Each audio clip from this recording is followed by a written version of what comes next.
Thank you, Stan. After 2 months of protests, Iranian people bravely responded with 3 days of nationwide strikes. Today is the 3rd day, and millions of Iranian people are protesting right now to end the Islamic regime. We are witnessing a full-scale revolution. The Iranian regime has forced the national football team to sing the national anthem at the World Cup and not to act in any way that shows sympathy to Iranian demonstrators. Otherwise, they don't get paid and face charges.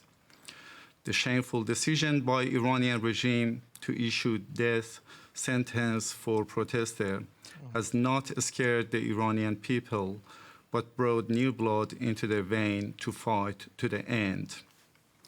A baffling delay in acting for people of Iran when many countries have matched their words with action. Mr. Albanese has said he's going to discuss this with other world leaders to reach a unified decision against Iran. Do we have any news from such a decision by Australian government yet? Farshid, thank you for your question. Peter, hold that thought, because I want to go to you, Gideon, just on this. And just to get a response to what we heard there are so many aspects to this. Sure. And just to go earlier to the point that Sir Lawrence made about regimes and how we deal with regimes that are also critical to the world. How does this play out in Iran? Well, I think it's a very dramatic and kind of undercovered story, actually, because there's so much else going on in the world that we've already discussed that people have not really noticed as much as they should, this incredible uprising in Iran. And I think when it first started, maybe it was undercovered because people were cynical. They thought it was crushed in 2009, it'll be crushed again. But actually, it's gone on and on and on.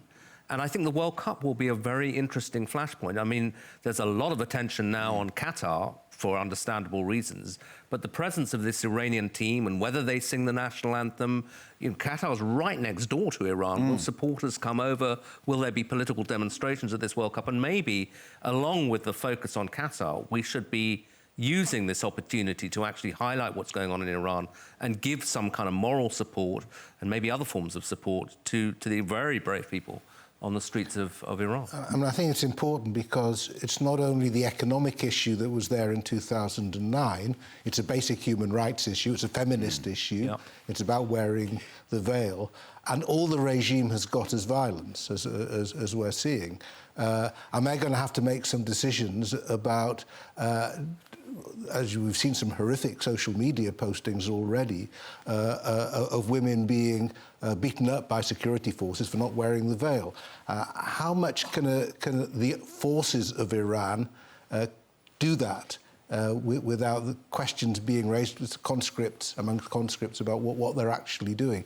So I think Gideon's absolutely right. This has been undercovered. It's potentially extremely important in good ways.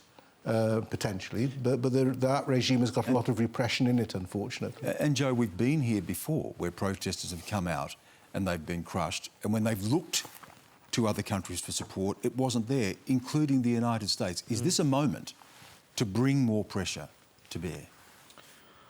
Well, it is. I mean, it's a terrible, terrible scene over there.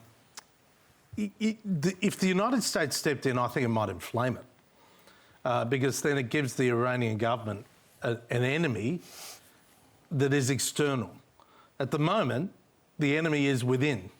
And it's much harder for the Iranian government to go to war with its own people than it is to go to war with the United States. But it is doing just that. People are being killed. Well, that's right. But the protest movements are working in a way that I don't think any additional foreign pressure from the United States at this point would make a difference. Santilla, you've made this point throughout. We're talking about human beings. But by the way, why does the United States have to solve every problem in the world? Well, you know... Well, why? I mean, I don't think anyone's saying that, but, you know, clearly they are a superpower and there is a lot of responsibility that comes with that.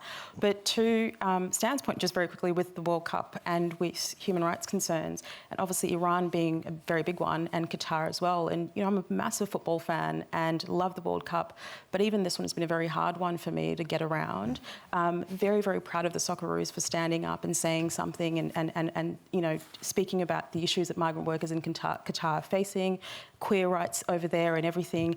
And it should be a moment for celebration, particularly for the Socceroos. You know, this is the first time we've got 4 African Australians who are going to be wearing green and gold, but it's a very difficult time because you're sort of like, they're in a country where there are these questions that have to be asked, and it's just yeah, a lot. We're almost out of time, Peter, but to go directly to what Farshid was asking, right now in 30 seconds, if I can do it, well, what are you going to do? That human dimension thing, not all politicians, it's all about policy. It's also personal, it's also emotional. I've spent years working with the Iranian diaspora community and refugees, spoke in Parliament in support and in solidarity of the democracy protesters. The question was, is there any decision to be made? What are you going to do? Well, the PM's still overseas, so obviously when he gets back, if he's had those meetings with world leaders and there's a unified position, we'll find out. But we do have to stand up for those democracy activists, whether it's in Myanmar, whether it's in Iran, whether it's in Hong Kong, because that struggle, you know, at the very least as a democratic representative, I can stand in solidarity with those people who are standing and fighting for principles, fighting with their lives in many cases for those principles. So the least we can do is stand in solidarity with them. Farshid, good luck as well, and to your family as well in Iran. Thank you.